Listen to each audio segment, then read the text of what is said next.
তিনি বাংলাদেশে আন্দোলন থেকে শুরু করেন সকল আন্দোলন সংগ্রামের নেতৃত্বে আজকে বাংলাদেশে গণতন্ত্র প্রতিষ্ঠা করেছেন।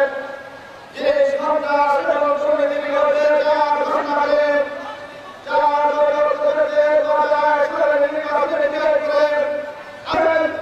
এই বরিশাল অঞ্চলের আরেক সুন্দরের সচিব বিএনপির সংগ্রামী যুগ্ম মহাসচিব গণপ্রজাতন্ত্রী বাংলাদেশ সরকারের মাননীয় সংস্কৃতি বিষয়ক প্রতিমন্ত্রী বেগম সাবিনা রহমান আমাদের মধ্যে রয়েছে।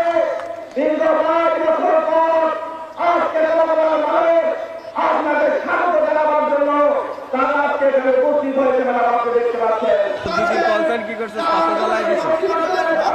দিদির কলসান পাতা জ্বালাই দিছে।